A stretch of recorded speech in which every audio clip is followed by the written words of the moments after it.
And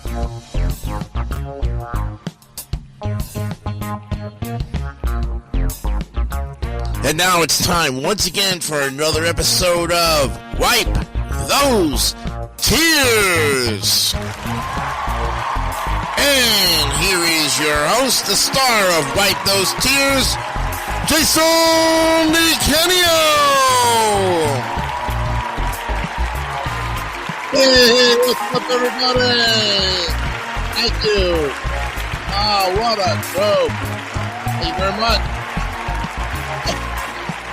Please. You're too kind. All right. Thank you very much, ladies and gentlemen. Welcome to another edition of Wipe Those Tears. It's episode 13 on this December 6th, 2023. Another Wednesday night. Here we are, ready to go. I'll tell you, this is the first show of December. And 13 weeks into it, boy, oh boy, I hope 13 is going to be the lucky number for all of us today. Speaking of lucky, I would like to just say for all of the record here that before we go on and I introduce the three guys that, of course, have been with me since, almost like day one here and have been on and off and all that, I would like to say that after 2 weeks so far of Weight Watchers, I've lost a total of 7.5 pounds. Give it up for me. 7.5 pounds down, 324.5. So I've got, you can't tell my face is where I usually lose it first, Yeah, so I still have 143 pounds to go. We're just scratching the surface. But to drop that first 7.5 pounds after 1 week already, I'm feeling fantastic. I feel a lot better. My legs feel great. My arms feel great. And I'm sleeping better too. So I want you guys to hold me accountable for it. I know these three guys are going to be holding me accountable for it as well. We're discussing our Christmas show and we want your feedback too as well. So we'll pose that at the end of the show tonight. Now, to introduce, of course, my wonderful lineup of great tier masters. They are tier masters in their own right. Let's start off with the man from Canada who is a big Mario fan in all his right. Here is Mark Leota. Yeah. It's me, Mario. Yes, he is.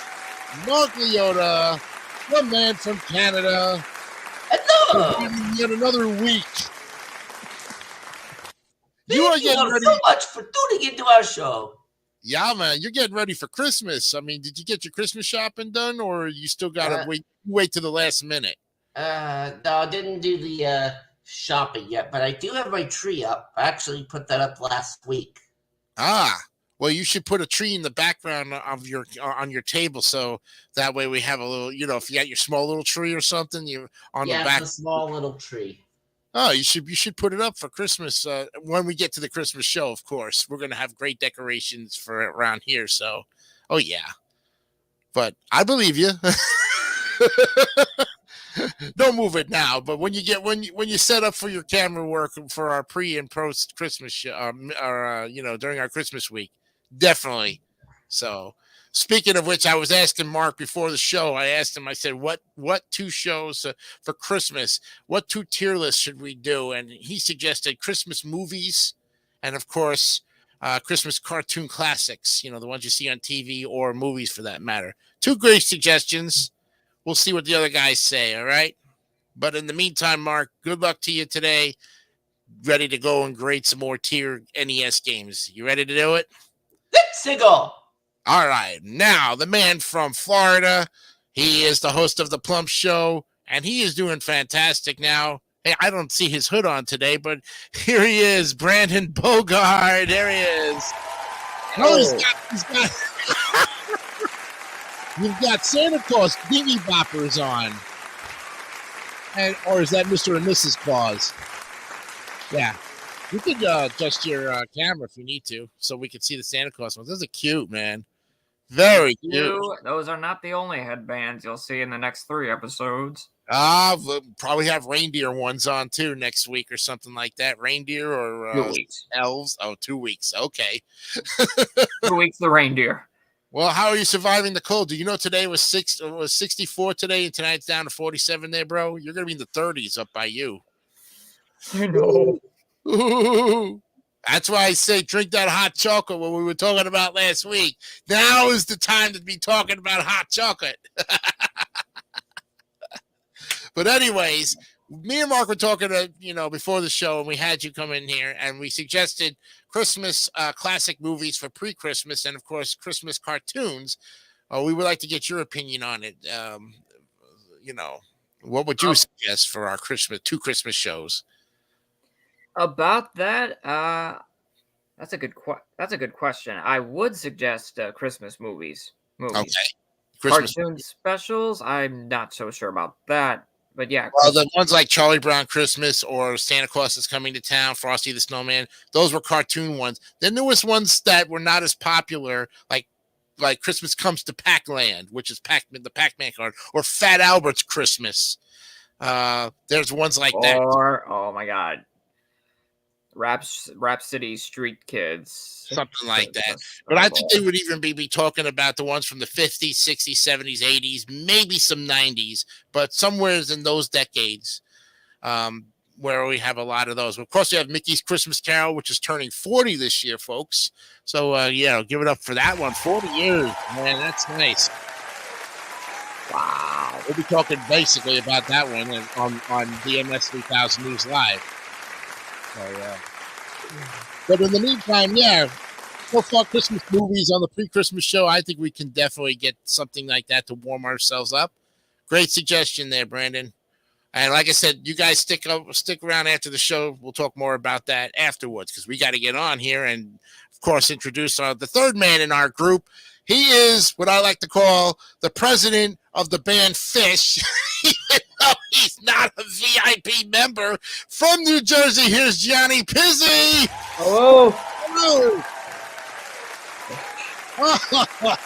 I want to make you the honorary president of this rock band, yet they won't even give you VIP passes. I mean, hopefully soon.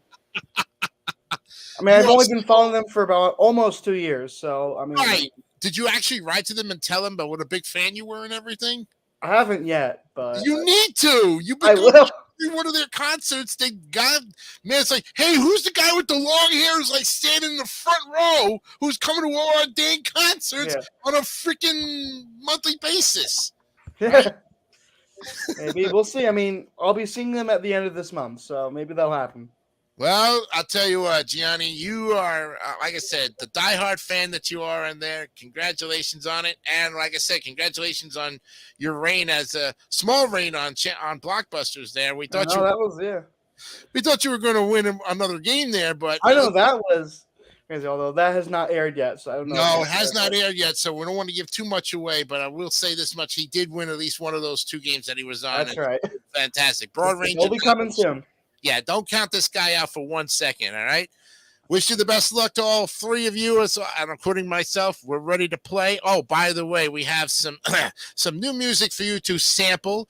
Instead of the catchphrase reveal, this is the music we're going to be using tonight for our reveal. Ooh.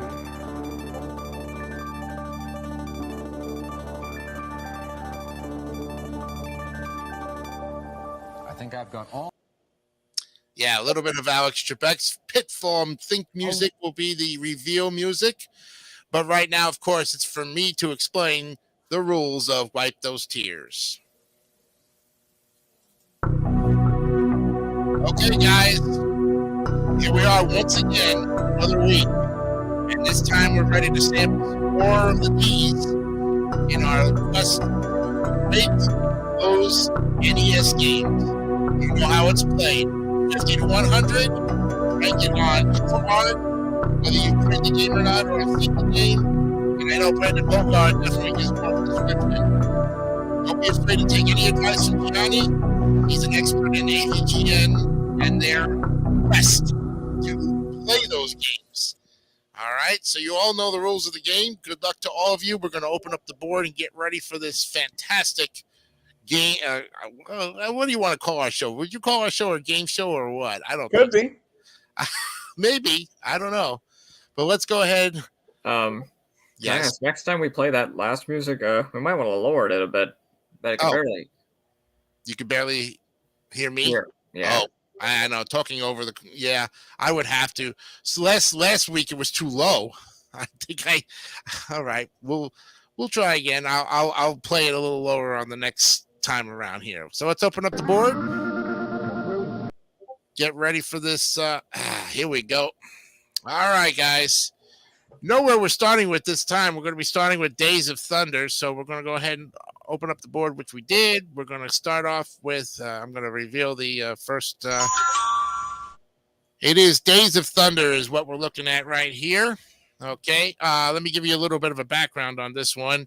This is from Beamsoft Mindscape, released in October of 1990. Okay. So we got a little bit of a picture there, and we'll start off with Brandon Bogard this time with Days of Thunder.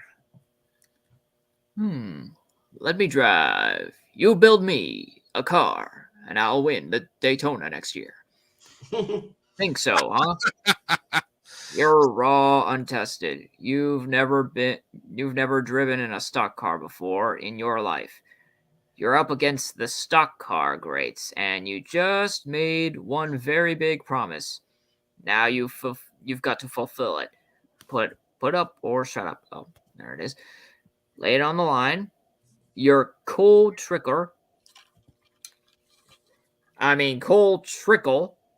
rookie driver, and you're about to experience all the engine roaring, tire screeching, stock car action of the movie Days of Thunder. A movie I've never seen. Better buckle up. Okay, great explanation. Love it. That's what I like about our group here tonight is we have the explanator, which is Brandon Bogard, the AVGN expert, and Mark Leota, who's somewhere in the middle of it, who just gives a random score without even thinking twice, you know? Hey, well, I don't know what else to put you as, you know? But getting back to Mr. Bogard's great explanation of that. So the front cover does look... Yeah, the front cover does look like it represents the title. Yep. The images on the back... I feel like I'm getting just a little more Mario Kart vibes. But I guess the second photo at least has a sky that's trying. So... I'll give this 82. All right, you're going to give it an 82. Oh, nice going there. All right, let's ding it. Okay, Mark Leota, you're up with Days of Thunder. Days of Thunder. Yep. Okay. Well, I never seen the movie. Mm-hmm. And I don't think I've even played this game. But definitely looks like a cool title, though. Yeah. 86. 86, a little bit higher than Brandon's score, but still right in the B section. Okay, Johnny, you're up with Days of Thunder. Okay, I gotta tell you, this kind of definitely looks cool. For a racing game, I was not expecting a title like Days of Thunder, so that is actually a pretty cool one. Cover art is pretty cool. There's Thunder, represents what the title is. What about AVGN's playing of it? Has he played it, or I don't know. I thought maybe I don't think he has. So I'm going to ask you on every one of these because I That know is true, yeah. as much as we've watched it, there are some that him and Mike play, and then he's like rated himself. So even at that rate, you know. But if you haven't seen it, I don't think I don't think he had. No, he is not. No, he's not done one too many racing games on him that I've seen. Not really. He doesn't really do many sports games, so. No. I'd say for this one, though, I'm going to give this one a 90. A 90. All right. He's even going higher than that. Gives it an A rating. Nicely done. Well, you know, Days of Thunder, it's a cool cover on there. I like the cover art. And I know if Zach was here with us tonight, he'd rate it high on the cover art as well, too. Never played the game, though, so I can't really say anything about the inner workings of it. And again, like Gianni says, I don't think James and the guys have really covered this game, though they really need to, because I think they need to do some more sports and racing games. But even James admitted, he says, I'm not much into the sports games. Although somebody would ask if they rated it, if he put it in the comments section. But with the cover art wise, I'm going to give this a 91, actually, and overshot Gianni by 1. Try to one up him, huh? Yeah, but oh, hey, you guys one up me. I went 82 last time on the first one. Why not? So, all right, let's go ahead and reveal the average of the 4 scores. Ooh.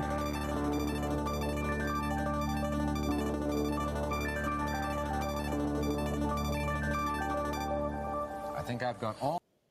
Well, I think you guys are going to be happy about this one because this one's going up to the B tier at 87.25. It is a B. Nicely done. Because we did give Indy Heat a B when we did a racing game. So this was one of the other racing games. Very nice job on that one, gentlemen. Good going on the first one.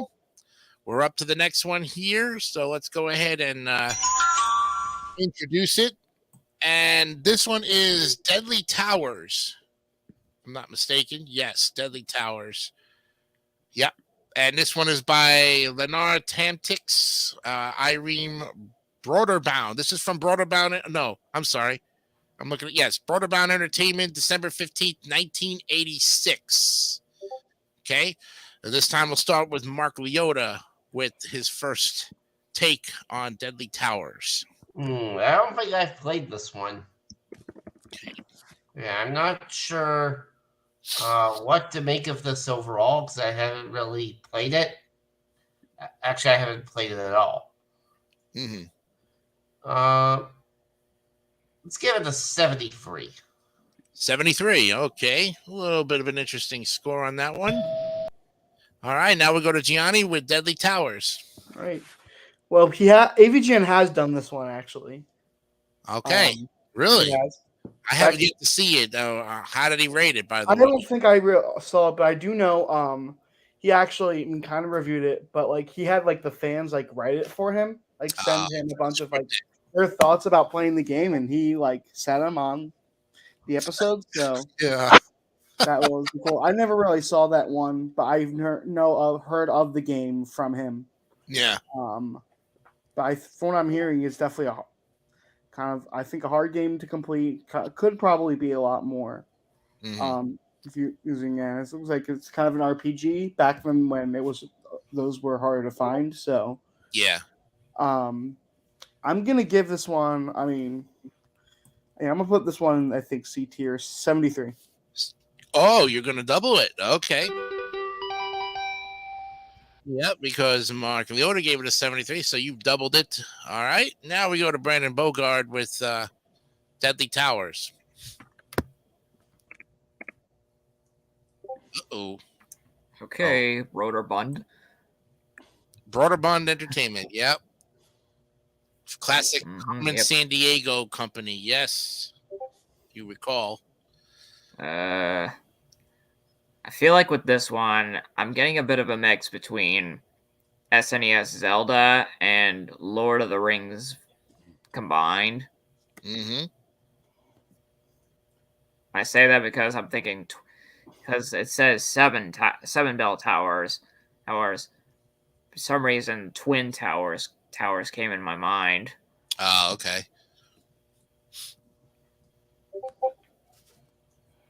I'm gonna say 71. Oh, 71. All right, you guys are all around the C tier there. Okay. You're still giving it about a C average. All right. Well, Deadly Towers is one I've never played before, and looking at it, looks like one of those side-scrolling games. I'm going to go ahead and, let's see, action role-playing game. Okay. On the eve of his coronation ceremony, Prince Myers sits at a lakeside to ponder the future of his kingdom. Well, the guy looks more like he's the Red Knight dressed like Zeus or like Conan the Barbarian almost. Deadly Towers. Oh, and there's some. Okay, so it's like a scroll playing. It's almost like the Legend of Zelda. It's comparable to.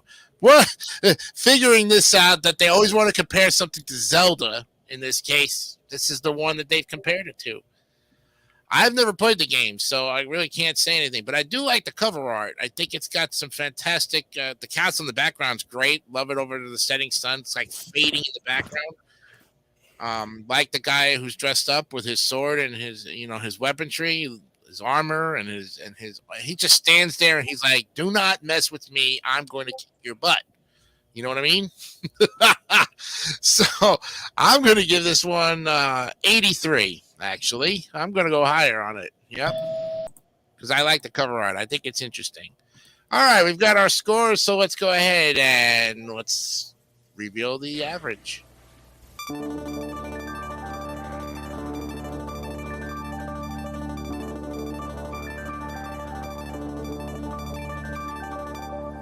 I think I've gone all. Well, you'd be surprised at this one, guys. You kept it 75 right there on the nose. C tier it goes into. Even with my 83, it still stays in the C tier. All right. So it gets a 75, so it goes in the C's. All right, so we went from a B to a C on those two games. We're ready for the next one. Let's go ahead and look at it. And it is Defender 2. So we're now in the Defender series, and this one is Defender 2 Stargate, put out by VidKids or How America. This is September 24th, 1987. All right. Defender Stargate.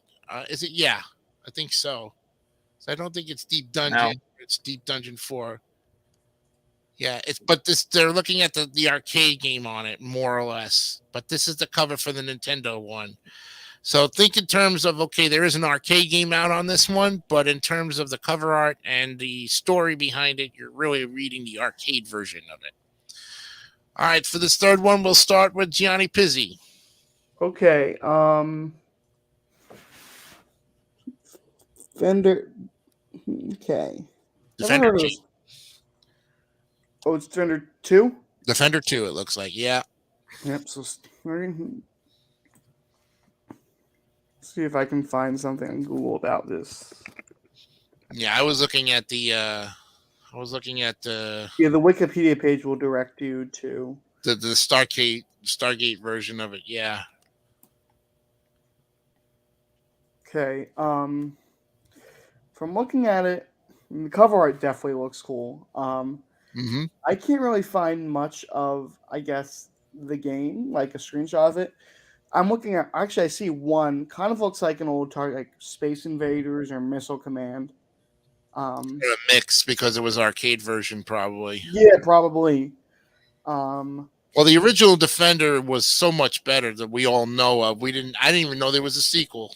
I don't think I've ever heard of like the game, the first one. So The first Defender was very popular in its time, around the Atari 7800, around about 1983, right before the clash of the console wars came about. Yep, So yeah, I'm gonna give this one 82. 82. Okay, all right, very good. We will put that in there, and now we go to Brandon Bogard for his look at Defender 2. So it looks like on the front cover, not only is he trying to defend himself, but the ones that he's trying to defend against, it looks like it's about to drop. They're about to drop more danger. Mm-hmm. Plus, the space background looks pretty sweet.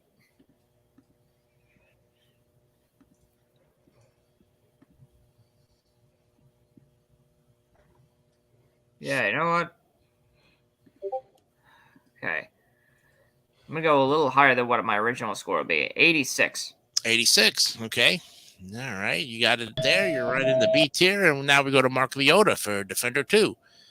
Okay, never played this one. Mm-hmm. Does kind of look like a pretty nice cover, though. I think if we all played it, we'd have fun with it eventually. I think that would be the case. I might have to look into getting this for my NES collection at some point. 85. 85. Okay. A little bit lower than that, but you're still in the B tier. Okay. All right. Now, having played the original Defender and have really liked that game, and it was really good for its time, never thought I'd ever see a sequel. that would be just, and of course, I think for that matter, to put it out on the arcade games would be much better for suiting for its time. I think a lot of people would play more on the arcade than they would on the NES. I don't know, because remember, this one came out for the NES in 1987, according to this, VidKids and everything, but Defender 2. But we could say that, or I could say that the cover art looks fantastic, real futuristic for a sequel to the original. I'm going to give this one 84. Right in the middle of everybody's scores there, 82 to 86, give or take.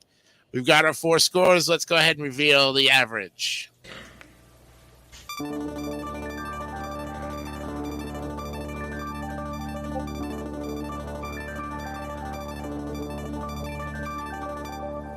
I think I've got all. As the tier system moves up here, we've got it going here. I'm going to move it up to the B tier.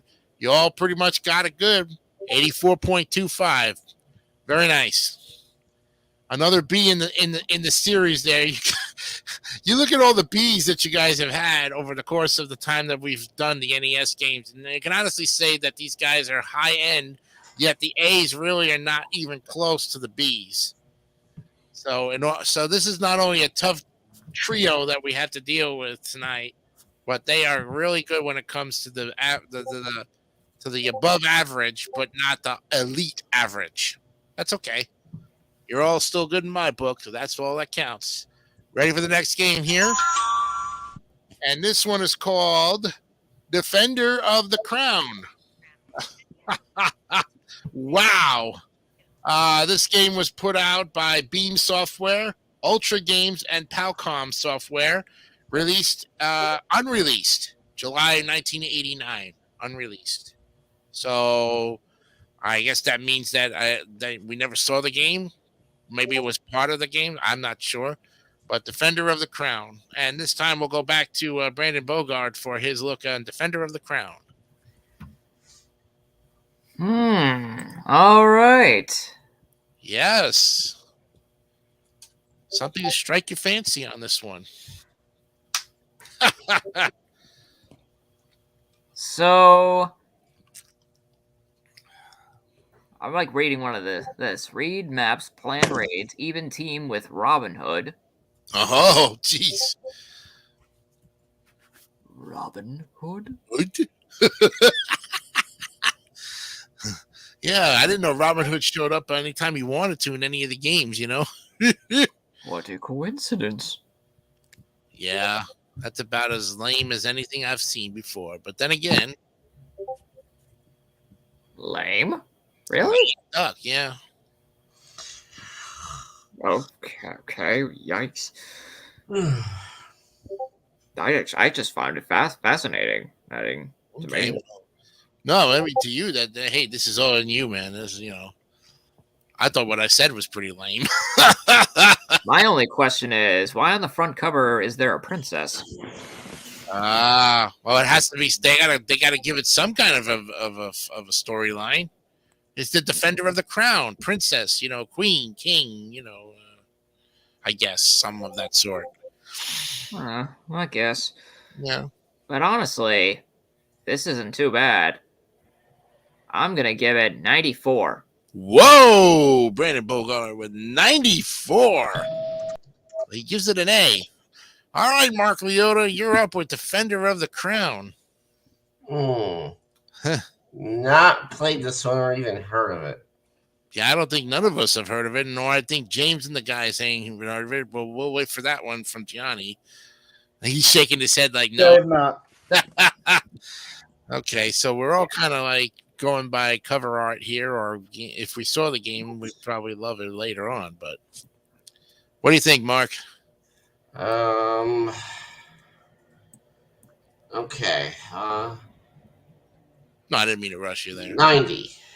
All right, you give it a 92 based on the cover art, I guess, huh? Yeah. Okay. 2 A's so far. Now we go to Gianni, and based on the fact that James and the gang, I don't even think they touched this with an I iron. don't think they have. No. Here's But- another one of those role-playing type games like Dungeons and Dragons, you know? Oh yeah, a little bit. A little bit like it, yeah. Yeah, I definitely like the cover art for the NES one of this. The one for the other consoles is a different one, but this one definitely looks more like an actual like storybook cover. So Mm-hmm. that is definitely cool. Graphics for the NES version, I definitely like some of those. I'm gonna give this one 85. 85, a little bit lower than that, but you got it still in the B tier. Okay. All right. Well, you know, I haven't played the game myself either. Never even heard of it until we did this. I didn't even think anything of this existed. But again, it was unreleased. So we really don't know when they actually decided to release it. If you could get your hands on a copy at that said time in 89, a lot of games were already out by then, and people were not buying specifically unpopular games. They were buying the more popular games. This game, I bet you, if it was seen in a Toys R Us in 1989, probably be about $70-$80 because of its unpopularity, you know. But most of the games that average on NES were averaging between 35 and $80 a game, and that was based on the availability of the game, not so much the popularity of it. It was how available was the game and how new it was, you know. So you could ask me a question of that sort, guys, and I can tell you pretty much that those Toys R Us had it pretty much licked with the way they had it set up back in the day. But not having played the game and looking at the cover art, it looks great. Looks like it was like penciled. It was like colored pencils, you know, and then it was inked over, you know, for that final copy.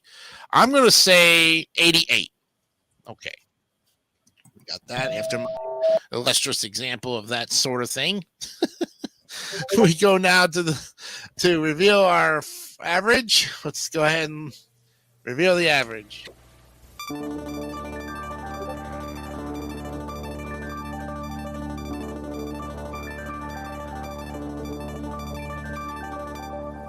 think I've got all. Well, you'd be surprised again, gentlemen. You have put it in the B tier. 89.25, so close to an A. So close to an A, but not enough to get it over there. Another B in the tier. Very good. Nicely done. All right, we now come to the first half hour of our program here. Just kind of give you a little, kind of like a rest period if you want to take a break. Kind of stretch a little bit. I know these tier critiques, you know, stretch if you need to. It's a good thing. All right. I rest my players really well, you know. I don't overwork these guys. If anybody ever says that I do, tell them to go hock him themselves. You know what I mean? What? Tell them to go themselves. You know what I mean? If ever it comes a time when you say, yeah, I'm gonna wipe those tears, and it's oh, doesn't the host like overwork you? I'm like, no, man, I don't overwork them. I get them in here. I even let them go early sometimes, and they don't want to leave. I let you guys leave a half hour early, like a great school teacher that would, you know, if that was the case. But you decide to stay, and hey, if you stayed, the majority rules, and I've got nothing else to go on it. I mean, this is more fun than something you do at school. So, oh, that's true. Yeah, you're right. You know, I just wish we were getting paid for this thing, but we're not, unfortunately. But we're getting a vast array of knowledge from everybody looking at these Nintendo games. All right, we're all set and ready to go back. Yep. Okay. Next up on the list is Defenders of the Dynatron City. Oh my goodness. Wow. So this is a definitely prehistoric game. This was by Beam Software. No, I'm sorry, not Beam Software. Lucasfilms Games and JVC Musical Industries. Unreleased in July of 1992. So another unreleased game. And looking at the cover picture, it looks like, yeah, definitely. All right, so this time we're going to start with Mark Leota. Another one of those obscure titles. Again, I could say about a lot of the NES games. Mm-hmm. Okay. 79. 79. Okay, that's interesting on that one, but we got it for you. We're in the money. We're in the money. Okay, Gianni, you're up with Defenders of Dynatron City. Okay. Heard of this one. Definitely do like the cover art.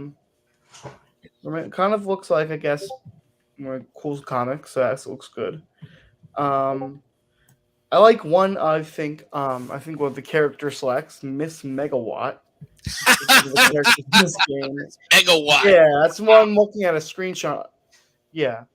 What does she have a husband named Gigawatt too? Miss Megawatt is there. Miss Megawatt. Can't see because I think this is blurry, but I think there's some cool names on this one. The ones I believe it. Can't see. Oh yeah. Oh, there's one. Jet Headstrong is one of them. Wow. So it's definitely some interesting ones. I'm gonna give this one 91. 91. Look out for Gianni Pizzi there. Oh boy. Okay, Brandon, you're up with Defenders of Dynatron City. That woman that Gianni was talking about. Are we talking about the blonde? Yeah, I think she is. Why is there a B on her chest? The letter B. No, she has like the lightning head, like the lightning hair. Oh, I think the lightning. She has also have like lightning bolt on her shirt and like the hair. Okay. Like, bolts, yeah. well, first I would like to say about this game. So many games with the name Defender. Yeah, we have a lot of defenders out there. But we need defenders right now to save ourselves from the, Miss Megawatt, Jet Headstrong, Buzzsaw Girl, Toolbox. Wow. Oh boy. This is insane. The dog next to those two, that dog with the cape looks freaky as hell. His name is Radium Dog. Radium Dog. What a name. Yeah, he still is freaky. Yeah. Also, streets crawling with rabid robots. Ah. Oh, so you mean the rabbits from the other video game series will be coming out? The rabid rabbits? Mm-hmm. I'm sorry, I gotta give this 66. Oh, he's buzzing it. Not good. The first buzzer of the night. Wow.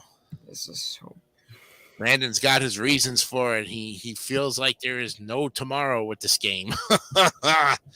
Well, all right. That's the way you feel about it. You got to go with what you feel, Now, I was looking at the cast of characters myself, too. I liked them. A Buzzsaw Girl. And there was some animated special, and they had some voices to these characters, Gianni. Oh, okay. Guys, but Monkey Kid, what a blue monkey armed with exploding bananas. Oh, boy. And there goes Brandon hiding in his little corner. Yes. Thank you. I like the cover art. I think it's interesting, but I never heard of the game. It came out in 92, according to this one. And they won praise in its production of being an original superhero team with the made up names. So these are total names that were never ever thought of for superheroes, and even Radium Dog, interesting for that matter. But again, I can't say with the gameplay, but I would actually have to give this about a 75, give or take, because of the fact that just the cover art alone is keeping me from going lower on it. All right, we've got our scores, so let's go ahead and get that average.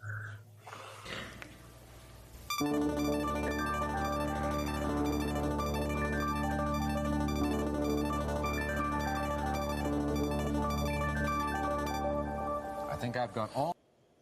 Well, you'd be surprised to know that the score was 77 3/4 or 77.75. It goes in the C tier there. Not enough for a B, but it gets a C. All right. Up next is the ever popular one called, looks like Dick Tracy on a picture there. It's called Deja Vu. Let me give you a little insight on Deja Vu here before we start up the team here. This one's put out by Kemco, released November 22nd, 1988. At this time, we'll start with Gianni Pizzi. Okay. I'm just pulling up the art. Okay. Definitely looks cool. At least this one is in color. I think some of the other ones had game consoles had screenshots of black and white. So this kind of definitely looks cool.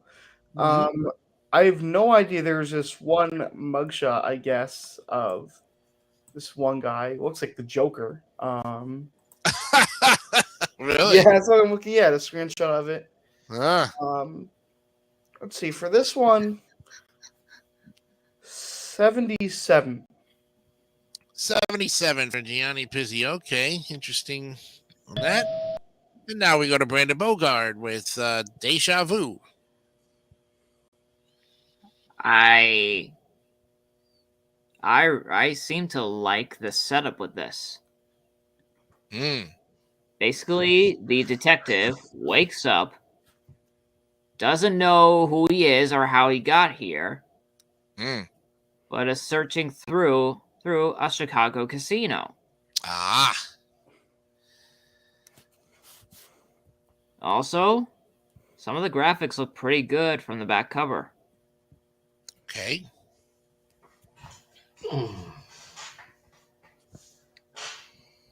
It's made by Kemco Sika. Release. Hey, Kemco Sika. Kemco You Sika. impressed me there. 97. Oh, 97. Holy cow. Look at that. So close to 100. All right, Marco Leota, you're up with Deja Vu. Not sure if I can say really too much about this game because it's another one I have not played. Although, it's got a nice array of colors there in that on that cover. Yeah. Well, I guess we'll go 99. Wow. One fry shy of a Happy Meal there. He gives it a 99. Okay. Well, man, thank you for the applause there. But I tell you, looking at this, it reminds me of Dick Tracy on the front cover because of the fact that, he looks like, cop in the 1930s or 40s with a trench coat and everything. And as you say, it's based in Chicago. So, I don't know if Dick Tracy was based in Chicago either. Oh, excuse me. But looking at the front cover of this, the cover art, I like it very much. I think it just speaks what it says. Looked at the description of it. I'm going to give this 96. Whoa! Yeah. Wow. We're all around it with it, except Gianni's score might bring it down a little bit. But that's okay. We'll see what we have here on the average. What we got?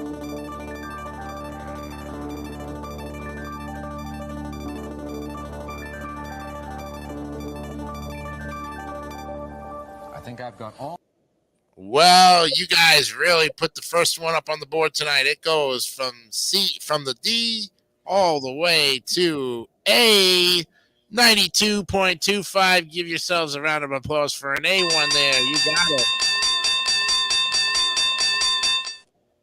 Nicely done, gentlemen. You guys are good on that one. Very good. Even with Johnny 77, it didn't matter.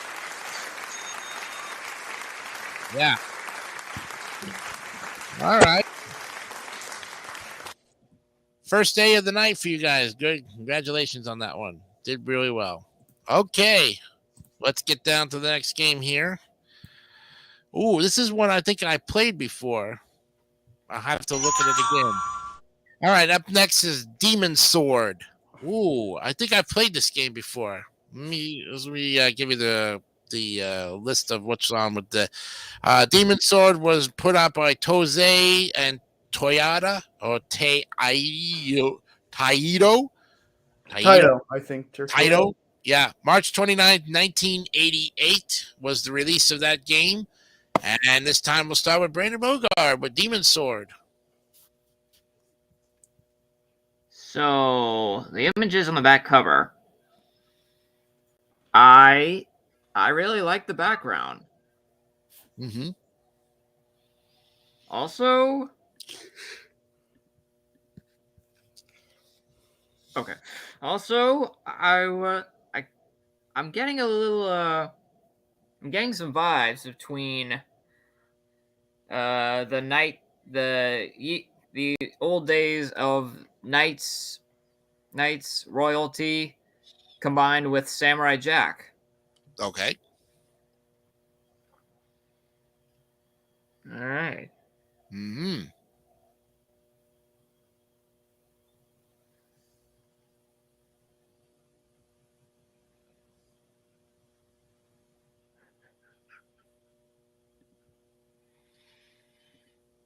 Oh wow. You know what? I'll What? get that a perfect score. Oh, gives it 100. Look out for that one. Brandon Bogart gives it a solid 1-0-0. And now we go to Mark Leota with Demon Sword. I'll take swords for 1,000. Nice. Yeah. But since the scores. Oh, What right. the? That was buzzed you out. No, I'm kidding. Oh, I'll since give the it back. scores can't go that high, a perfect 100. You're gonna double it. You are doubling it. All right, we got a double 100 there. Oh man, we got another perfect score on that. Okay, that's 2 100s, and now we go to the man who could make it 3 100s. Will he do it? Yanni, you're up. Let's see. Definitely looks cool. I've never heard of the game. I guess the title screen, that sword, I mean, just the black background, the logo, and the sword in the hand. Definitely looks cool, I'll tell you. Even me matches the same one you think used in the cover art. I'm going to do it. Give it 100. Another 100. Look at this, guys. 3 100s in a row. My goodness, that's the first time that has happened. I don't think it's ever happened where you all had a 300 basically, but you did it. Nicely done. Now I looked at the game and I never played it. I thought I'm confusing myself with another game that I thought was demon with a demon in it, sword wise. But when I looked at the photo of it, I was like, no, that's the wrong game. I was playing something else that had swords and attacks, and there were snakes chopping your time away as you were trying to slice the guy's head off. I don't know if you recall that game. I played it a long time ago. Had fun with it. Didn't know what I was doing until I chopped the guy's head off. But looking at this as the cover art, it's a fantastic cover art. Looks like Conan's brother. He's got the sword. Looks like something I've seen on a Highlander series. You know what, gentlemen? I'm going to give it 100 too. And we're going to make it a four-way swing on this. Very nice. Very nice. We don't even have to think about this one. We know this one's going in the A tier. I'm not even going to play the music. This one's going right up there as one of the perfect A's we've ever had before. Look at that. Very nice. Nicely done. Anytime we get a perfect score like that, we don't even have to go through and give you a score, an average score on it. You know it's 100. Congratulations on that one, guys. Nicely done. All right. Next up, in our look at games here is the ever popular Desert Commander. And let me give you the lowdown on this one here. This one was put out by Kemco, April 28th, 1988. All right. And this time we start with Brandon Bogard. Again. Oh, yeah. We'll go ahead and do that again. Do what again? We'll start at the top of the list. I was supposed to give it to Mark, but I'll keep it, give you the 1, 2, 3 this way. Okay, Brandon, you're up with this one. Desert Commander. Sorry, okay. I usually kind of rotate you guys on the order, and I screwed up, so that's my fault.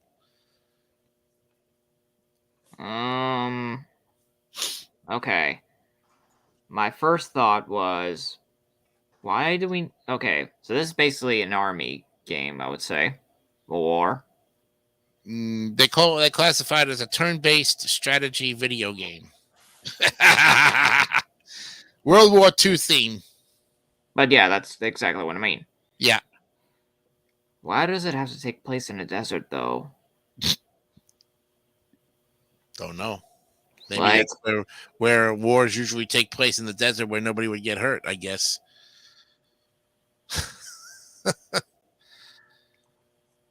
Me?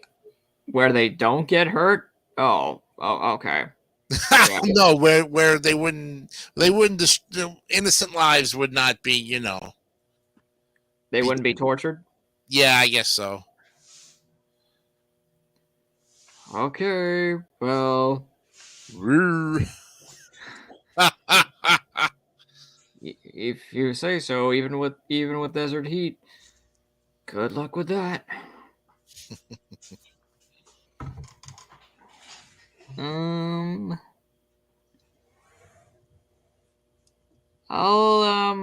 I guess I'll give this one like a 75. 75, okay. All right, Mark Leota, you're up with Desert Commander. It kind of looks like a bit of a pyramid head there. It's a triangular shape outline. Yeah, or one of those prisms. Triangular prisms. Yep. Well, all right, let's give that one a 70. Ooh, barely passing with a 70 on that one, but still gets a ding. Okay, Gianni, you're up with Desert Commander. Okay, well, this one looks like a little weird one, especially with the cover art. I mean, it is a pyramid, so Desert Commander, I guess, pyramid. I mean, I guess it makes sense what they were trying to do on this. But just looks a little weird, I guess, to me. I'm gonna give this one. I guess one of the screenshots of it. Looks like a lot going on the beach, the road. 74. 74. Okay.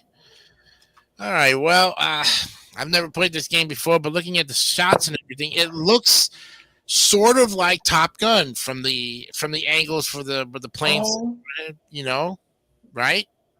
A little bit. A little bit like that, like a Top Gun spin-off almost.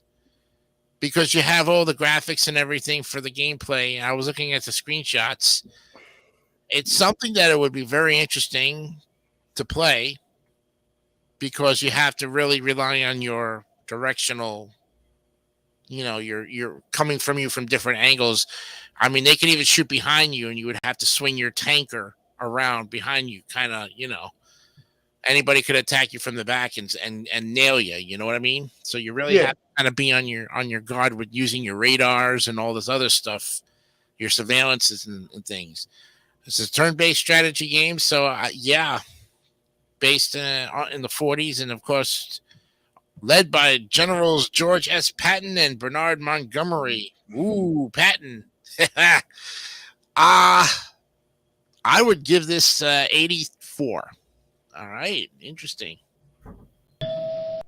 Okay, we have our scores, so let's go ahead and get our average.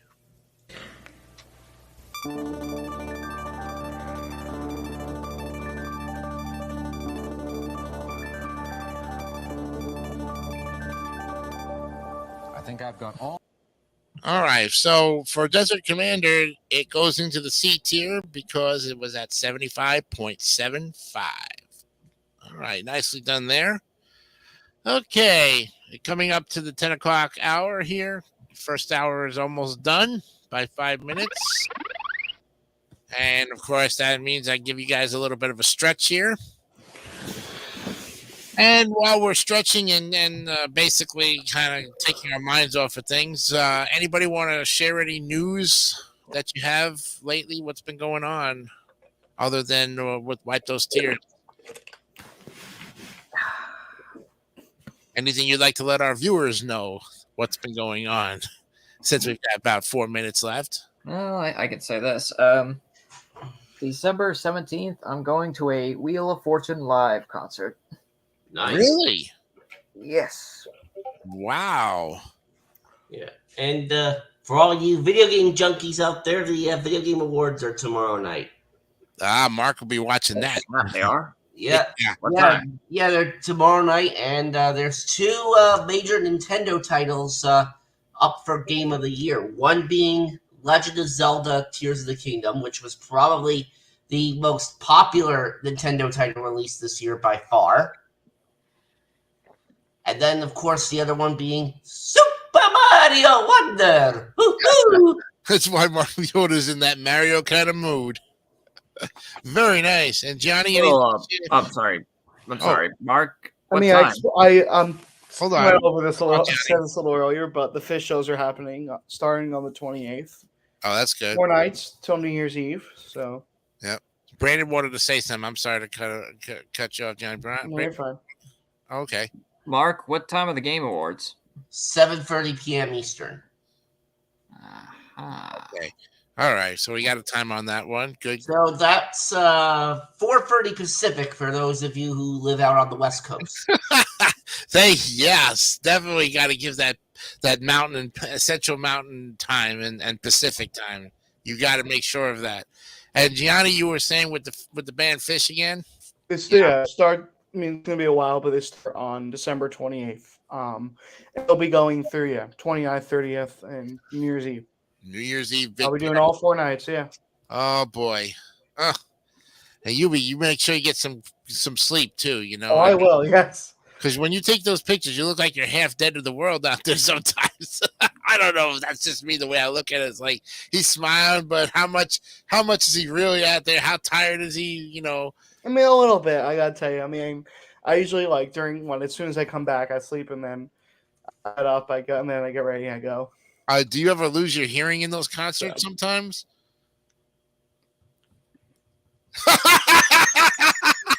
Well, maybe that answers my question.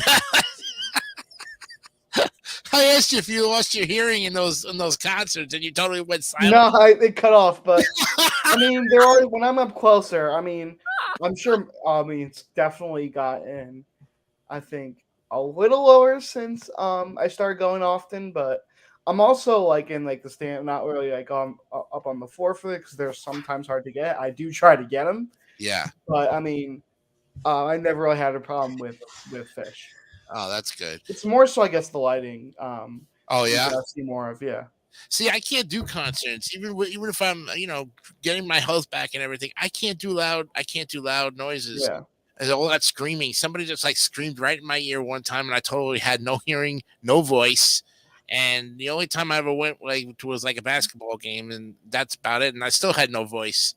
So I'm to that point in my life where I'm done with the, just give me the good music to listen to, and I'll play it at my own decibel.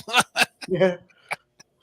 But here's a note that I don't know if everybody heard about. Norman Lear passed away yesterday. Oh yeah. 101. And one of the funny thing was to me that it happened yesterday, and I didn't hear any news announcements on it until today. It's like a day later. Really? Wow. But yeah, that was the sad part. And the guy. Maybe his family members or whatever. Maybe they didn't want to release it publicly right away. That's true. But I'll tell you what, he had a lot of energy and stamina for 101. He was still producing right up to the very end. There was this guy that didn't know what retirement was. But he gave us some fantastic shows, and I know you guys probably watched it in reruns a lot, but I was watching it on first run, some of them even before. But I never get tired of the Jeffersons, All in the Family, Good Times, Sanford. All in the Family, I think, is like probably the best one he's done. Well, that was the first one he did. That's Oh. why it's like it's his baby. I mean, it's, any producer or creator, when they get that first show, treat it like their own son, and then of War course, Dog. yeah, exactly. They basically cradle it till it. But All in the Family started off the 70s with the most political, stories and trivial times of things, of topics, of so sensitivity, but found it in a humorous way that we could understand it, laugh at it, and not be offended by it. You play those things today for some of these kids, they get offended by it. Well, I mean, Oh, because that's because society today is they've got a different Insane. opinion on things than they did back then. insane. Yeah, that's true. But at the same time, I mean, this is wholesome programming, guys. You can't get any much better than this. That's why the 70s and 80s will always be the classic TV era. The 50s and 60s were golden eras, so the 70s and 80s will be around that time too. All right, so we're back, ready to go. We're all rested. Thought we would share that with you guys. A lot of times we take a break right in the middle of our program. We don't really get to know of our players here outside of Wipe Those Tears. So I thought we might just delve in and see what you guys were doing on the show. Oh, by the way, Brandon, I wanted to ask you, when's the next episode of the Plump Show going to be ready? I've still got to write it all down, write down the script. Okay, so you're in the baby stages of the next episode. And I'm shooting for either the 16th or the 23rd. Okay. So we'll be looking forward to that. I tell you what, man, if you have not watched the Plump Show yet, this guy is funny. Very, very, very talented with his show. And do visit it. Do give him the views, give him a thumbs up. Anything to get this guy's views up. He's also on the David 3000 network as well too. So you can't miss this guy once he's on the Plump Show. Thanks for the update. Appreciate it. We're looking forward to that next episode. So okay, guys. All right, we're ready for the next game here. Let me get back to my settings. Okay, let's go to the next game.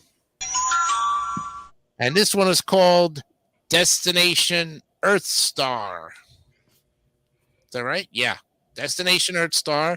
This one was released by Imagineering and Acclaim Entertainment. Very good company. February 1990. Now we go to Mark Leota to start this one off. Okay, another one that I have not played ever or even owned. I've never even seen any gameplay of this on YouTube. Another one of those, it's another one of those obscure ones, but I kind of like that space background there on the cover. Yeah, it looks like Star Trek or Star Wars.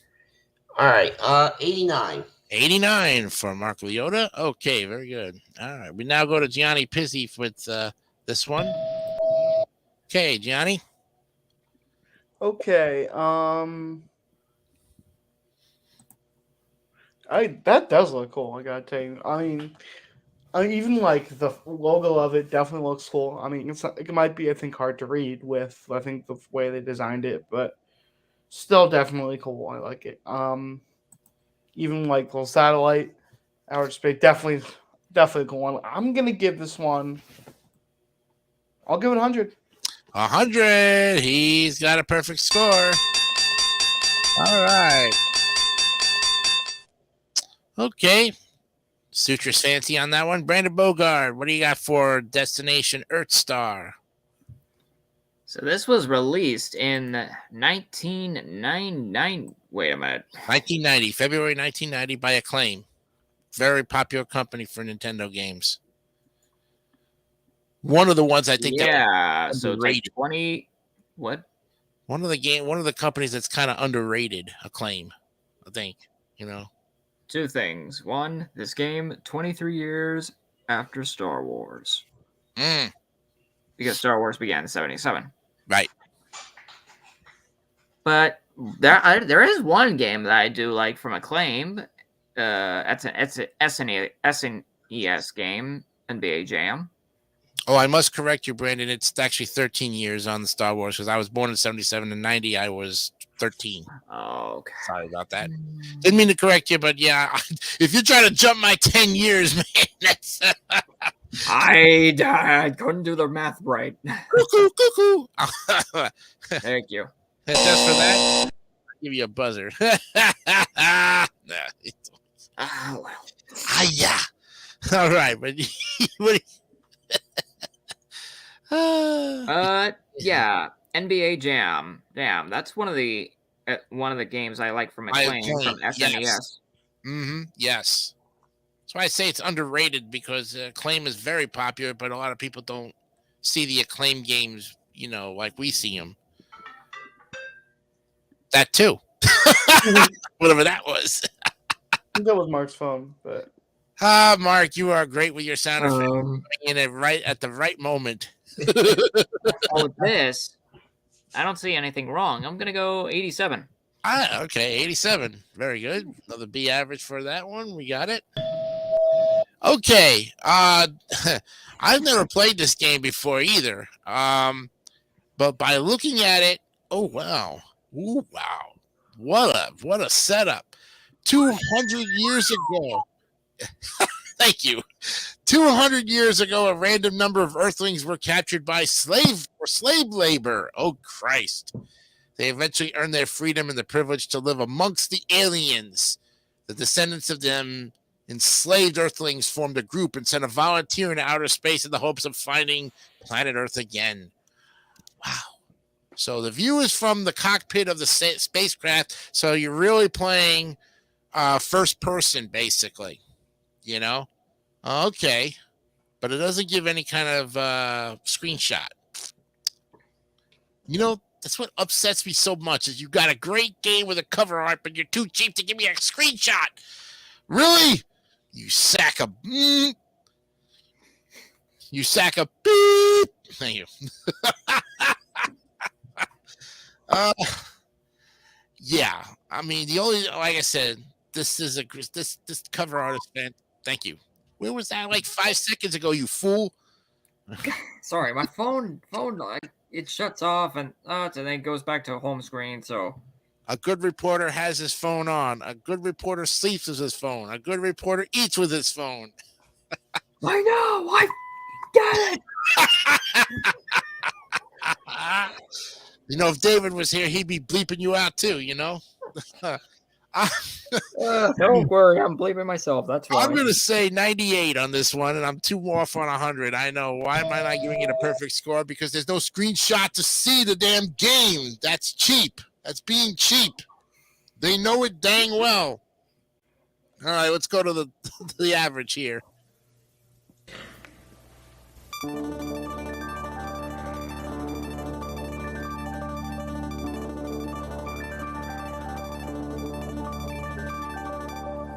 I think I've got all. Well, this thing is taking a trip right up into not the C's, not the B's, but you get yourself an A 93.5. Look out, baby. There it is. You got it.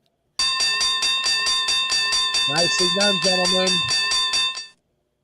The A's have it. Another one in the books. And I think Gianni is responsible for that with his perfect 100, too. Why not? Okay, let's go to the next one here. This one coming up is now the next one of the games, and it is called Destiny of an Emperor. If I'm not mistaken, yes. This was released by Capcom, another great company, May 19th, 1989. We go to Gianni for this one. Okay. See, I'm looking at a screenshot from the Wikipedia page of the game. Looks like Zelda. There's so, of course, a lot, just like a lot of many other NES games.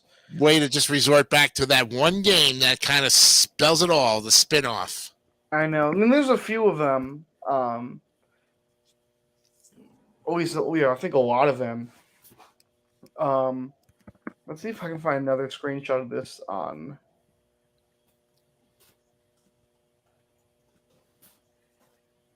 Okay, yeah.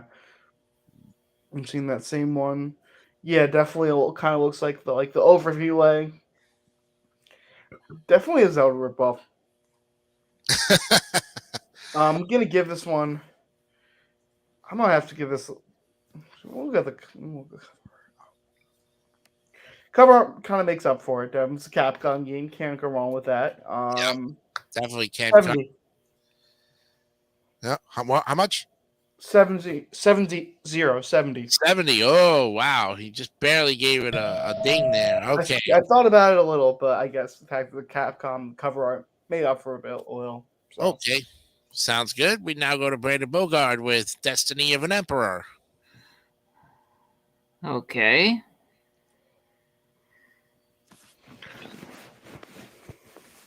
I think with the images on the back cover, I'm getting again a bit of Zelda vibes. Mm-hmm.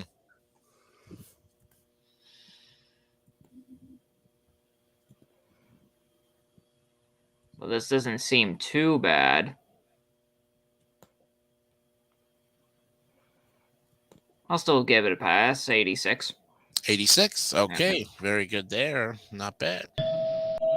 Okay, Mark. Destiny of an Emperor.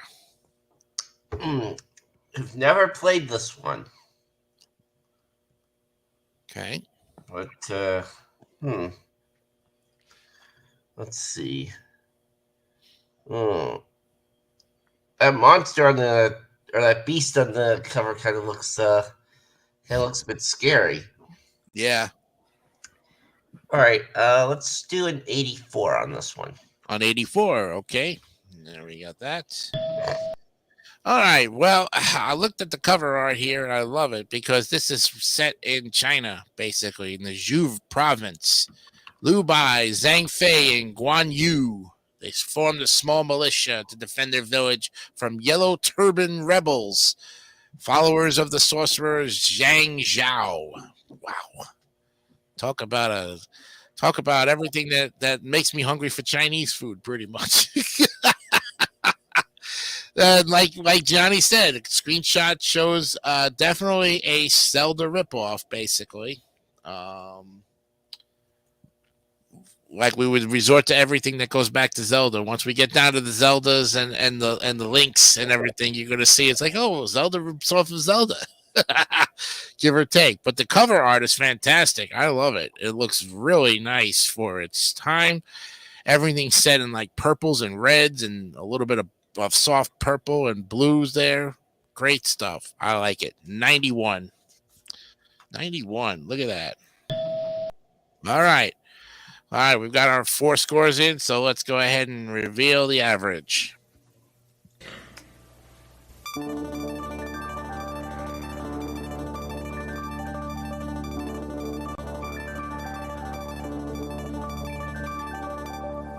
I think I've got all. Well, you'd be right, Alex. I think I know where this one's going. It's going in the B tier. Destiny of an Emperor gets an 82.75. Very good, gentlemen. Not an A, but still above average for that scope for that game. Okay, next up is Devil World. Ooh. Okay, let me give you the lowdown on this one here. This was put out by Nintendo R&D 1 Intelligent Systems, and Nintendo released it itself October 5th, 1984. So it is an original Nintendo game.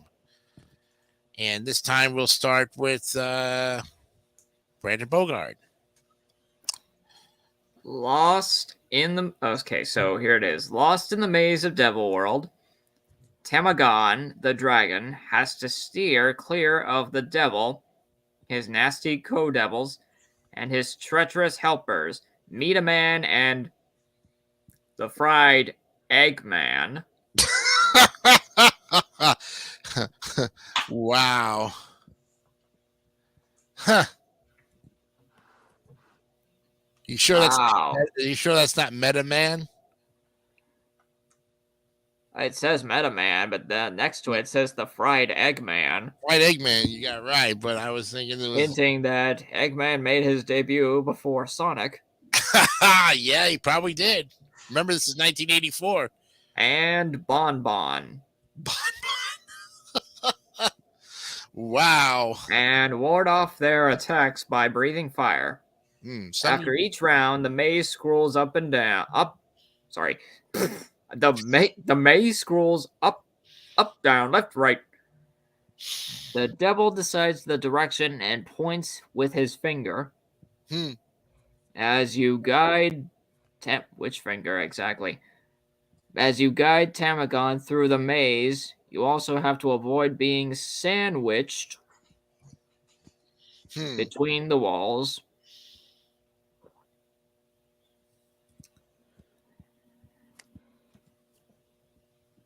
Okay. This feels like a much darker, but not so serious version of Pac-Man. Yeah, it's a Pac-Man stylized game. Yep.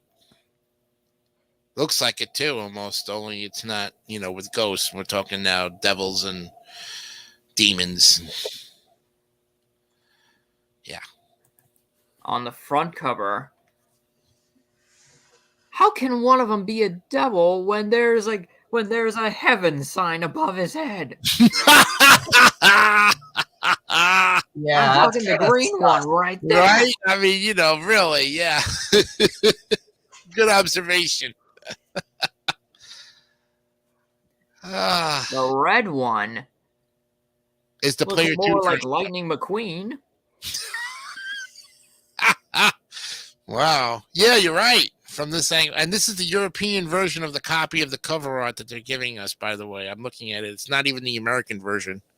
It's the European version. There's like paper balls on the on the floor. The black one, at least he's got the devil one down. The devil went down to Georgia. And But he's played. really, look at that! Look at that black one. Black one. He's got the teeth. He's got a horn. He's got bat things, bat wings. Yeah, he's got that one's got the devil. I don't know. That was one. I don't know why these other ones are devils. They're not as cool. This is.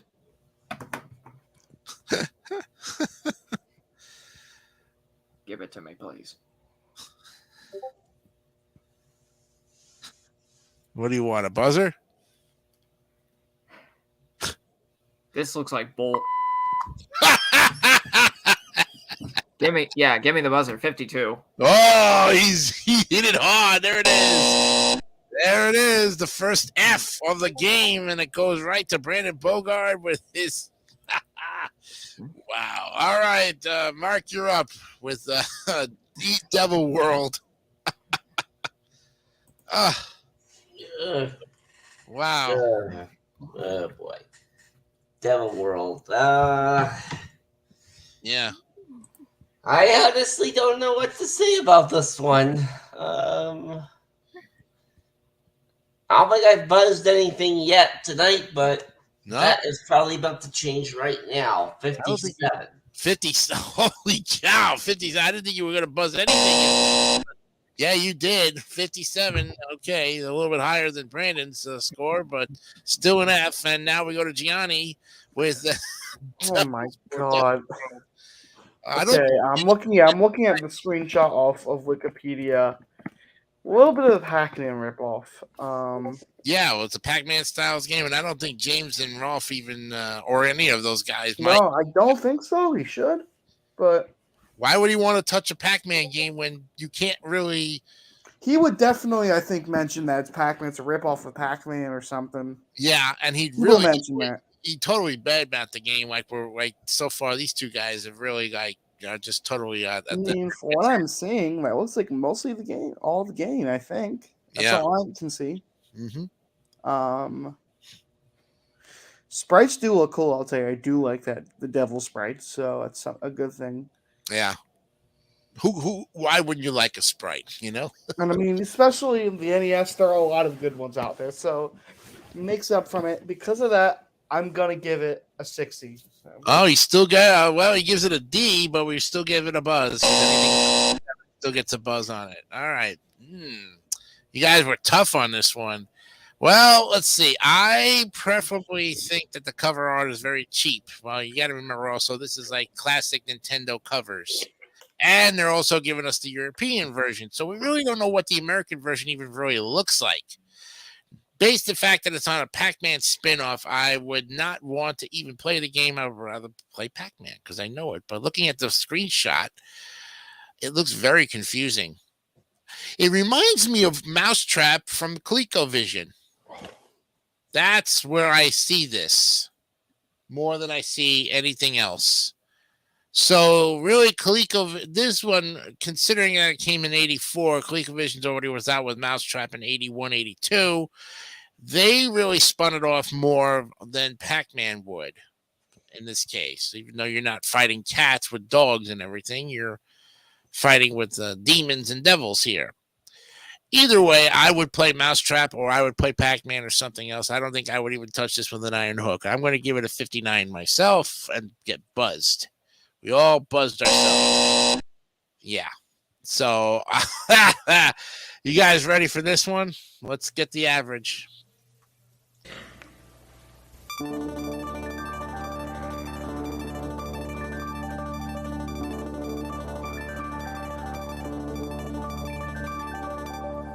I think I've got all. Well, unfortunately, it's going to get your 1, 2, 3, 4, your 6th F of the night, gentlemen. There you have it. You gave it a 57. Yep. 57 for the average. Yeah. That's only your 6th F in the entire game. That's pretty good. But I could tell that you guys were like very disappointed with the fact that it was a spinoff of Pac-Man. Because anybody trying to copy Pac-Man would be like, whoa. You know what I mean? Not just a spin-off of Pac-Man. It looked like a mess. Yeah. A mess and a half, too. I've seen Mario Kart ripoffs, too. And oh, yeah. nothing could ever beat the actual Mario Kart. No. And that's a lot of things, and I think people can agree with in the comments if we ever commented on these tiers, is that, yeah, when you have an original classic game and you try to spin off of it, you might get somewhere around it, but 90% of the time, you're not going to even come close without copying it, of course.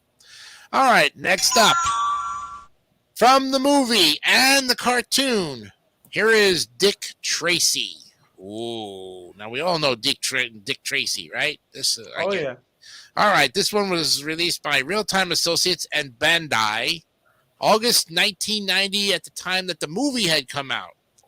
We start this time now with Mark Liotta. Okay, let's see. All right, well, okay, one thing I'm already noticing on the cover for that, like the way they have the first 3 letters there set up there, that kind of looks a bit like the old Deke logo. You are right. I was glad you picked that out. Deke. Yeah. It brings back a lot of 80s memories. You are so right, Mr. Liotta. Yeah. Very true. Good observation. All right. Well, this is going to be a lot better than a 50-something, I can tell you right now. He's moving up in the ranks a little bit. Okay. Let's go 78 for this 78. He's going to give it a C. All right. Okay, Gianni. What do you say about Dick Tracy? Well, I do know that AVGN has reviewed this one. Oh, yeah. In fact, he actually destroyed the game with a drill. I think because he couldn't beat it. That's probably why. Probably, but there's this whole thing of him like. Oh, that's the one he put the drill through. Okay. Yeah, and then there's that him doing that, and then it's spinning around. This is the I think this is the one, but yeah, that's how bad it is. He's had a known for blowing up games, puking on them, diarrhea dumps on them of pretty much everything, and Brandon's like, huh? Yeah. No, this is the first game that we've talked about that AVGN has reviewed that he's like destroyed or done something with. Yeah. Pretty much. And I'm an AVG fan myself. Brandon should be one too. He All has a you lot guys. of fun when he does that. Yeah. Actually, no. Back to the Future. Oh, yeah. Oh, yeah. The Back- poster, although it didn't. AVGN. Angry Video Game Nerd. Angry Video Game Nintendo Nerd. Oh, It's put out by a guy named James Rolfe. He's a independent film artist, and he's known for producing some independent films. But he is known for this Nintendo stuff, where he critiques the games like we're doing. But he don't put them on a tier system. He takes each episode and he'll totally like give his. Bad mouths them, and Well, and they're then- mostly bad games. Oh yeah, definitely. So, what would you have to say about this one, Gianni? I'm gonna give this one 64. Oh, a D. He's giving it a D, and he still gets a buzzer for it. All right. Well, Brandon, you're up with this one with Dick Tracy. so After that wonderful explanation of what we went through, now you got thoughts running through your head like, I got to see this guy. I was reading the back cover, Oh. and it was so hard to even take this seriously. Yeah. It's like, let me read. Okay. Ace Detective, Tracy, pored over the crime files and mugshots that littered the desk in his dimly lit office down at the police headquarters. This crime wave has to be the work of Big Boy Caprice. Yep. He thought to himself, I can smell his greasy handiwork behind each of these cases. But I need to get some hard evidence. It was right there. His name is Dick Tracy. Yep. He says hard evidence.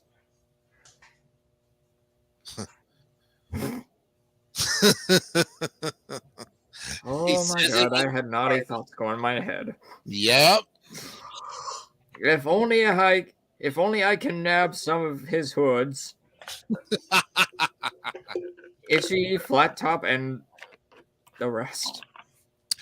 Yes, there were a list of cast of characters: Itchy, Flat Top, Prune Face, Mumbles. Oh, I wasn't thinking of characters. These were the enemies of Dick Tracy, and they were on the movie as well as the cartoon. Okay. Flat Top. What? Flat Top was one of his one of the characters. Enemies, actually. I'd rearrange their thinking and have them singing like that nightclub Temptress. Yeah. Breathless Mahoney. Yep. Then I could put Caprice behind bars for good. Oh, it's Big Boy Caprice, actually. Caprice. Caprice. Yep. Here's this Caprice juice before we call it Capri Sun. Yeah, that's true too.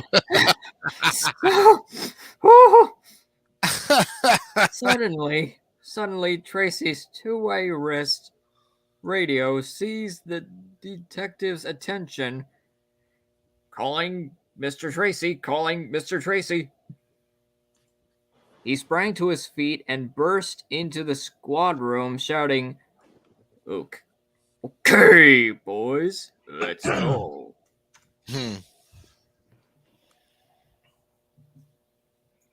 I had, reading all that, I had naughty thoughts going in my head.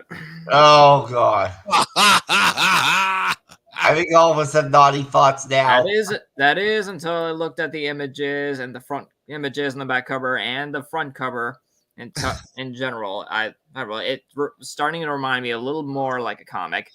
And then when you mentioned TV show and movie, it was like, okay, that kind of saved it a little bit for me. So I'm gonna give this 73.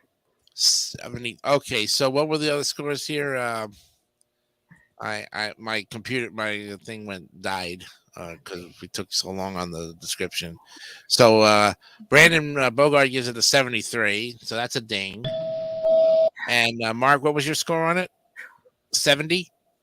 I think it was like 78 or something. 78. Okay, yeah, that's right. And you got that. And Gianni, you gave it a 64, right? Yes, 64. 64, which is a buzzer. Okay, now for Dick Tracy, let me tell you what I know about this game. It looks like from Ghostbusters because of the driving on the screenshot, but I remember Dick Tracy more for the cartoon and the movie. And by the way, baby, the head honcho for the leader of the guy was Big Boy Caprice, and he was a rat. Okay. And he was played by none other than Al Pacino. And Warren Beatty was on the movie in the Dick Tracy movie. There were a whole host of like thieves. You had Mumbles and Flat Top, Itchy, Prune Face. What was it? The other guys. I don't know. There's a whole host of other thieves in there as well. But yeah. That's what I remember mostly from those times of that. Oh, and Madonna was matter of fact in the movie as well too. Yep, Warren Beatty, Madonna, and Al Pacino. Dick Tracy did not sell well in the movies, unfortunately. So, despite the fact of that matter, never played the game, love the cover art. I am going to give this one an 85 because I didn't play the game on it either. So we're all over the place on this one. Yeah, I think we're all over the place is right. Let's go ahead and average it out and see where we go.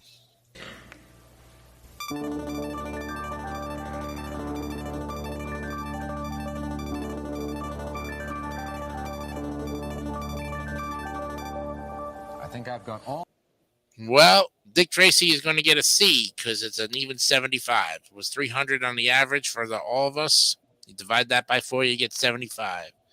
All right. Now we've come to the last half hour of our show. So it's decision time, gentlemen. What do you want to do? Do you want to quit while you're ahead or to continue on until the 11 o'clock hour? So we keep going for now. You all good with it? Mark? Yeah. Okay. Yeah. All right. You know, I always say I never going to overwork you guys, but you guys want to stay in there and keep going. All right. Cool. We're good to go. We're up on the next one here. And this is another movie game that became a great movie with Bruce Willis. It's Die Hard. Whoa. Die Hard became a video game from the company Pack-In Video from Activision, released July 19th, 1991. I think a couple years after the movie. Wasn't Die Hard like 87 or something? I guess. But I know there's debate over whether or not Die Hard is a Christmas movie. Well, yeah, that's true. But also Home Alone is also a Thanksgiving movie, even though set to Christmas. And even though they play it at Thanksgiving, they should be playing it at Christmas time. I've never heard of that one as of Home Alone as a Thanksgiving movie. They play, dude. They had a whole marathon of it during the Thanksgiving holiday last week. My mom recorded both the Home Alone 1 and 2, and yeah, I could understand Home Alone 2 as Christmas, Lost in New York at Christmas time at that time. But they've always played the original Home Alone, the first one, on Thanksgiving night, even though it was a Christmas movie. Yeah, don't ask me why, but they did. All right, we'll start this one with Die Hard with Gianni. All right. I am gonna say AVGN has done this one. Ooh, I didn't see this one. I gotta go watch this one then. I think this is like one. I think second season that he did 2007. Oh, an earlier one. Okay. Yeah. I don't really remember much about it. But I'll even say it's not really a good. I mean, it's a good movie. most games based off of movies, especially NES games, not really that good. But I mean, yeah, it is Christmas season, so perfect. I agree. It is a Christmas movie. I am saying I believe that. Mhm. I'm gonna say that one. I'm gonna give this one 66. Oh, he buzzes it with a 66. Okay, Brandon Bogard, you've got Die Hard. Okay. All right.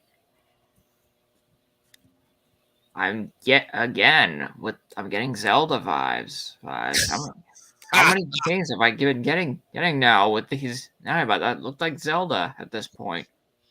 Mm. Good grief.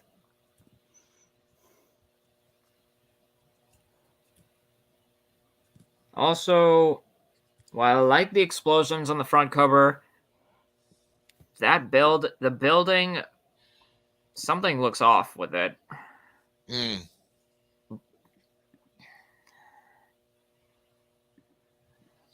That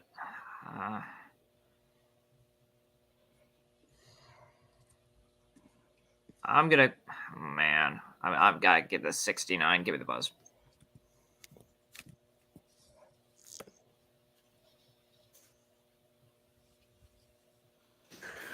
No one heard me today. Yeah. Thank you, whoever that was. Yeah. Yeah, there's your buzzer. Oh, you want a buzzer? Okay. There you go. No one heard my score? What was your score? 69. Oh, 60. Yeah, see that? Wow. That's Okay, sorry about that. I thought you were still giving an explanation of it. No, I did not fall asleep, David St. Dennis. Don't give me that goal horn crap either. I was there I was reading it out there, and I'm trying to hear you at the same time. Sorry, Brandon. Wait, You got it. All right, Dave, Mark, you're wait. up. David? Okay, yeah, Die Hard. Never seen the movie or played the game. You're kidding. You never saw the movie? Nope. Wow. I'm with you. Wow. That's Johnny. You saw the movies, right? oh yeah. Yep.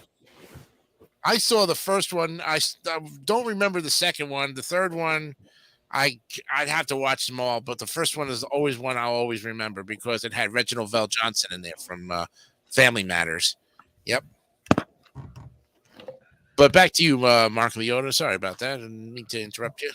Okay, yeah, never. Like I said, never played the game there or saw the movie. Although cool title. I'm gonna say 71. 71. Okay. A little bit over passing grade there. Okay.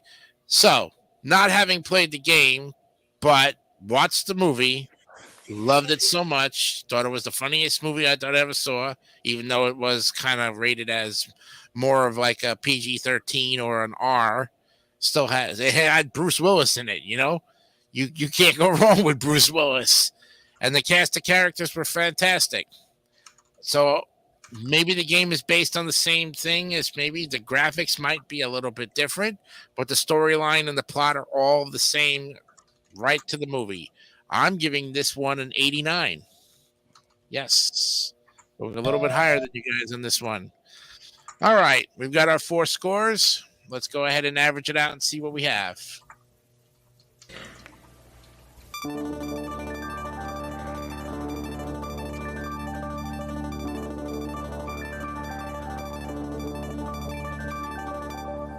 I think I've got all.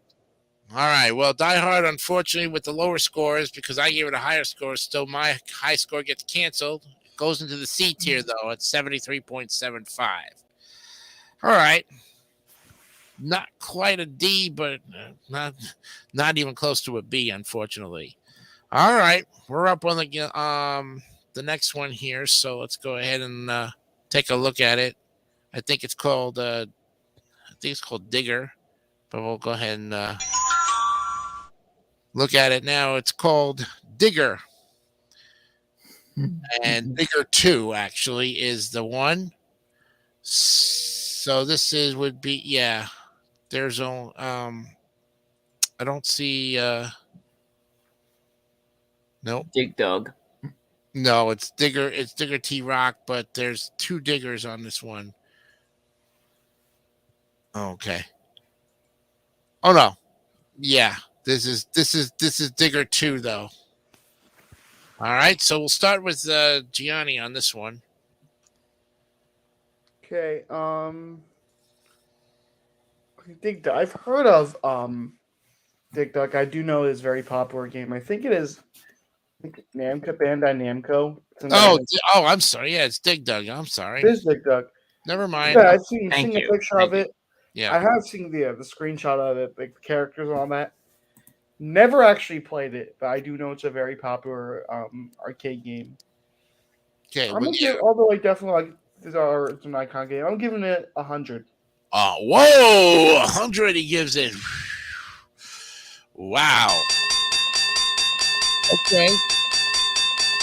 Let me also say that this Dig Dug 2 was put out by Namco and Bandai April 18th, 1986. Just to give you a little more information about that. Yeah. Okay. All right. So we go to Brandon Bogard. He gave it 100. What are you going to give Dig Dug 2? All right. Dig Dug. Dig Dug 2.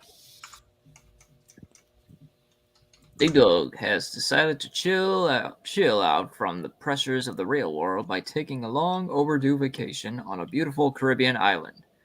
At last, he thinks to himself, sun, sand, and surf, and no more hassles from those miserable pests, Puka and Figer.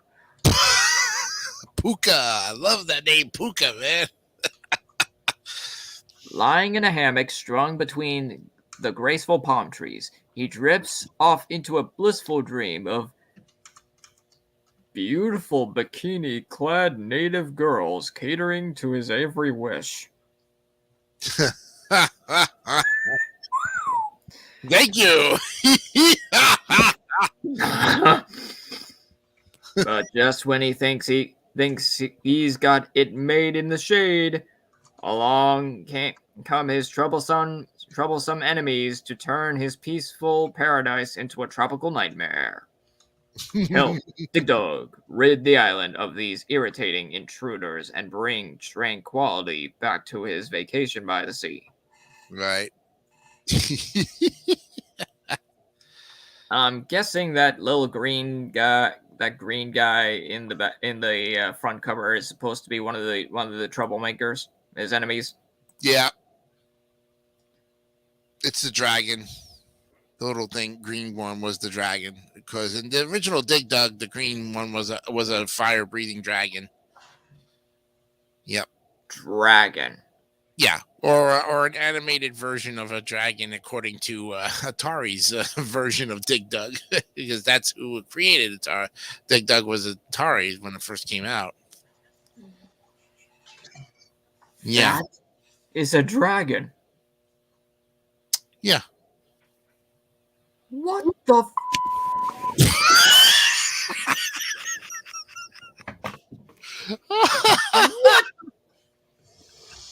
Beep it again, man. That's a dragon.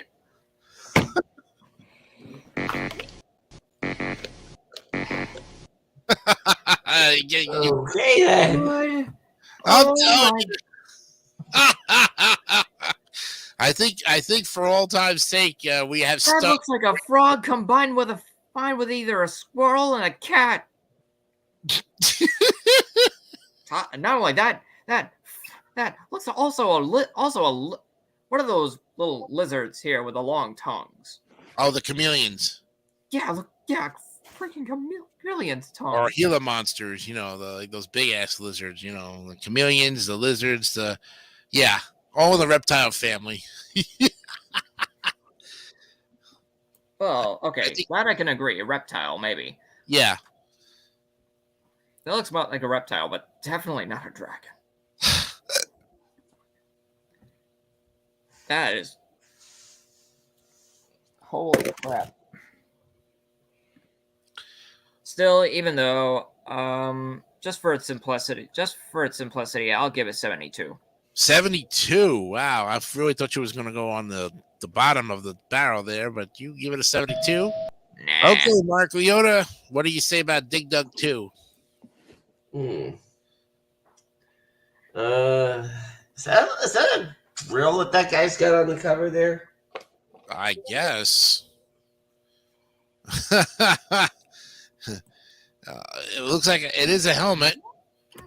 It's an updated version of the original game. I can tell you that. Mm-hmm. All right. 81. 81. Oh, interesting there. Okay.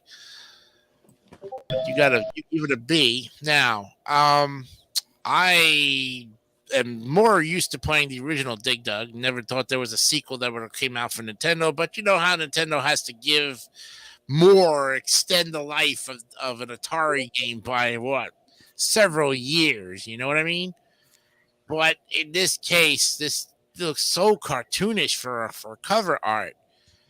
I mean, the original Dig Dug, when you look at the cover art, it looks classic. It looks Atari. It looks like, Atari 2600 would have it. Nintendo goes and says, this is our version of it. No wonder why there was so many sequel flops.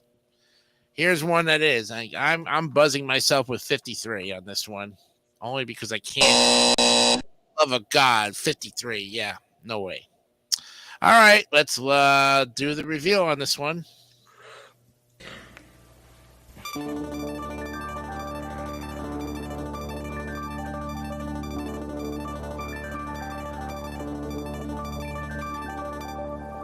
think I've got all. I hate to say this, but even with my 53, it still lands in the C tier because Gianni gives it a shot 100. So 76.5, it goes in the C tier. All right. And whoever completed that with Dig Dug, good luck with those native women. Yeah, that's right. All right. Next up on the list here is this game, which is called Digger T Rock, Legend of the Lost City. Yes, this game was put out by Rare and Milton Bradley Company, December 1990. Now we start with Brandon Bogard. Maze of, sorry. Maze of Nature's Back. Wow.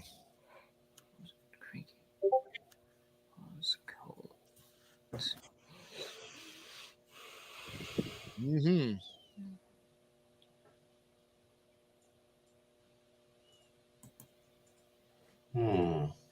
Yeah. You know what? It does look like it does kind of represent than what it's supposed to be. Mm-hmm. The images on the back cover, they look like they're not really underground. It's just like nighttime.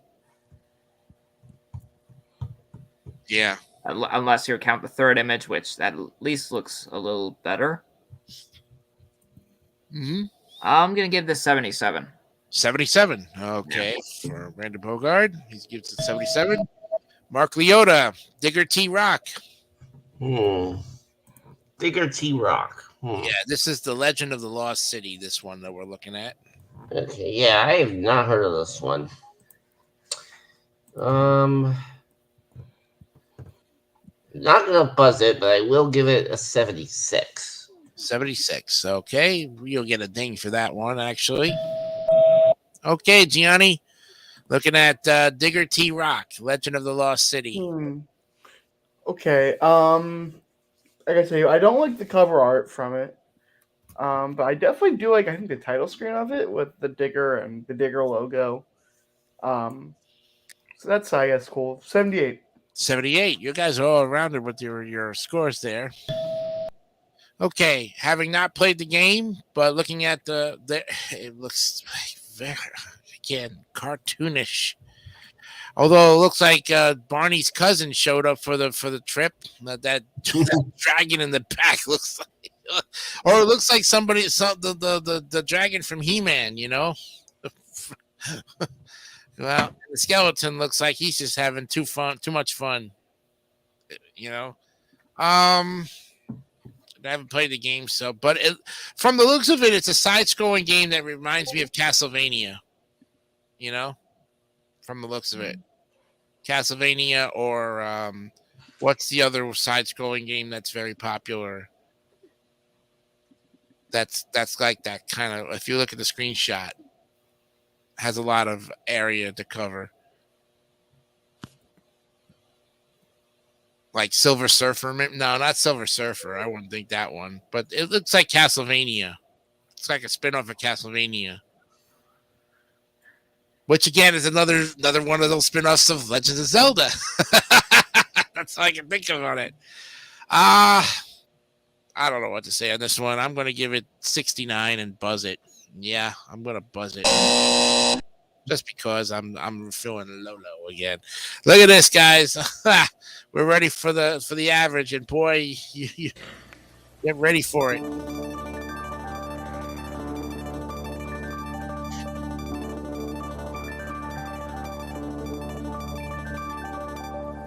I think I've got all. As the host of this program, I'm going to say that some of these games don't even deserve what they get. But again, it comes from these guys who are so neutral in their decisions that this game gets a C. It's a 75 right on the nose. Even with my buzzer, doesn't matter. All right, one more, or do we want to stop? I can go one more. One more. Okay, one more. All right, and this is the final one for tonight. And this one is from the movie. This is a Clint Eastwood Dirty Harry. Oh, you punk. Released by Gray Matter Inc. from Mindscape, December 1990. We start with Mark Liotta with this one. Dirty. I don't think I've seen Dirty Harry, although I've heard of it. Oh, yeah, you can't get away from a Clint Eastwood movie. All right.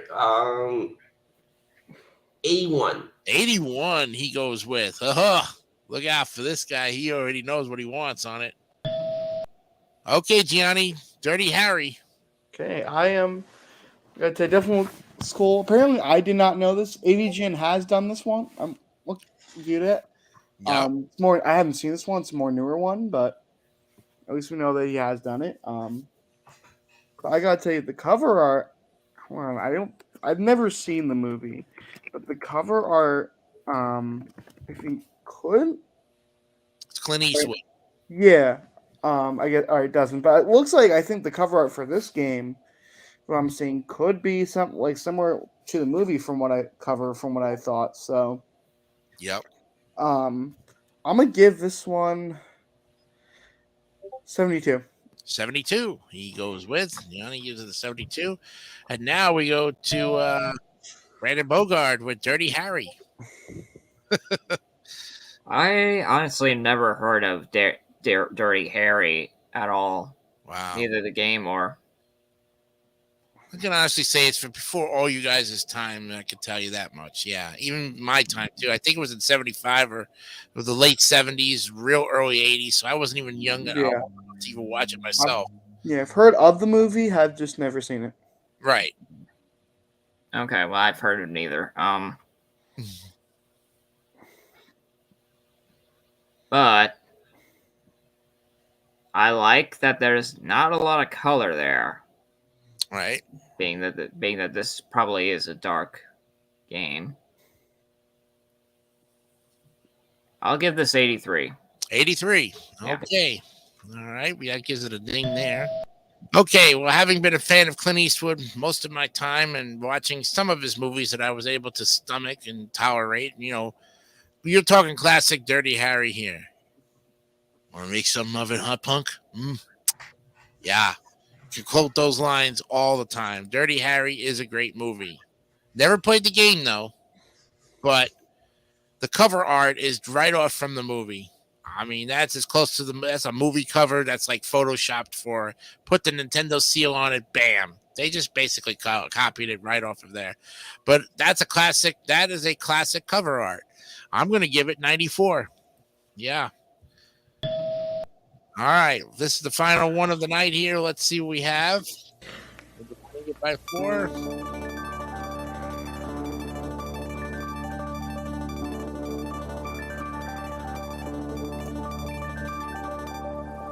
think I've got all. Okay.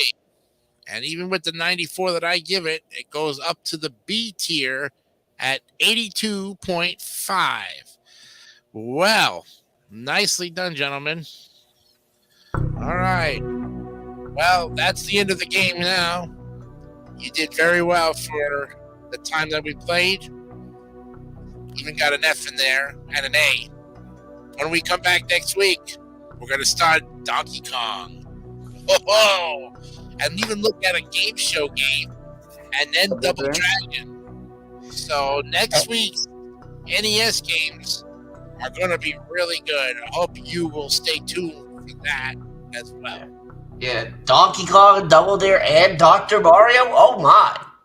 Oh yes, even with we also got Dr. Mario. Yeah, my favorite. We even got Duck Oh Hunt yeah.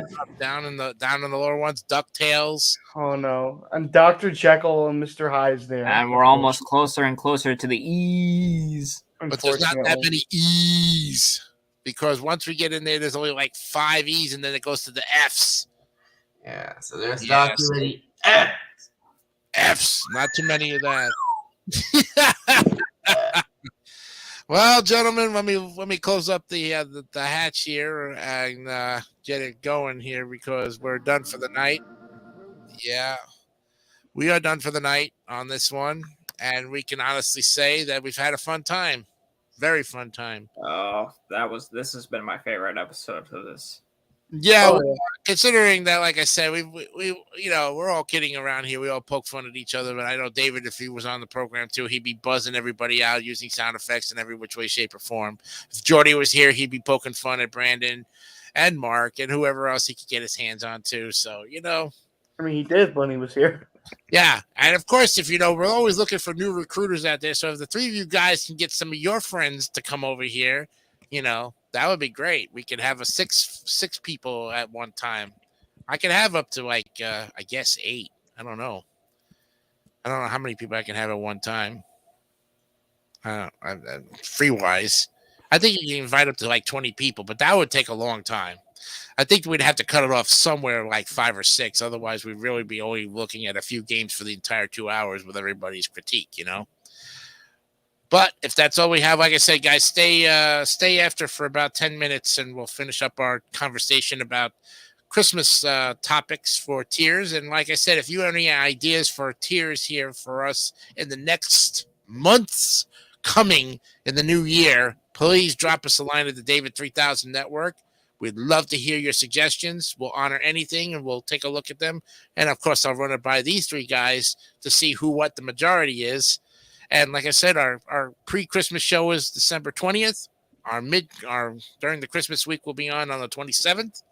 And then we'll have the New Year's week show with a lot of good stuff going on for New Year's week, New Year's Day as well. So that'll be our first show in January.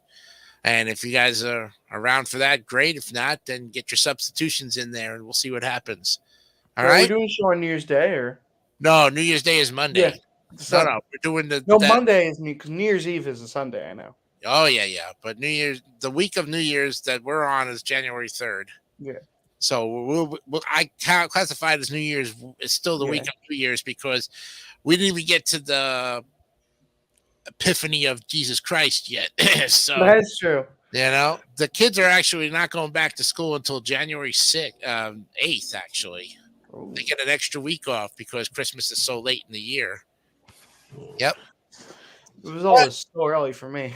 Yeah, I know, right? Some days we had New Year's Eve, New Year's Day, and then we go back January 2nd. That's right. Yeah, we had it too. No, I remember we used to always go back after the Epiphany. If it was on a weekend, we usually go back that Monday right after the Epiphany, which would be like a January 6th, 7th, or 8th, or 5th, depending on how the calendar fell.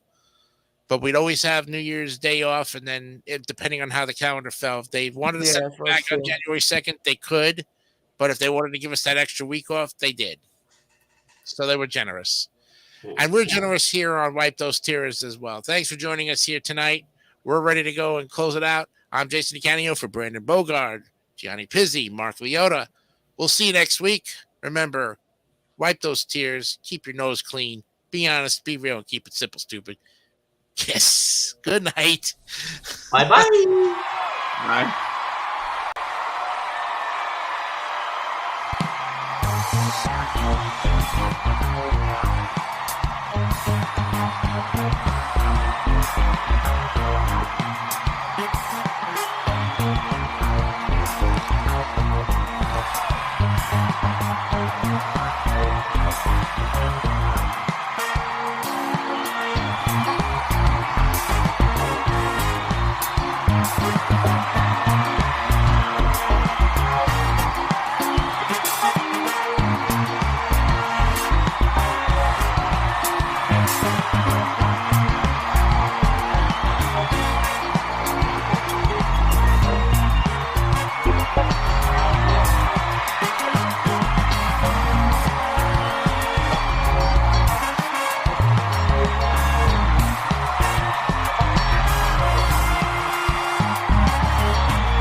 Don't forget to subscribe to the Democracy Network for great more content like this one.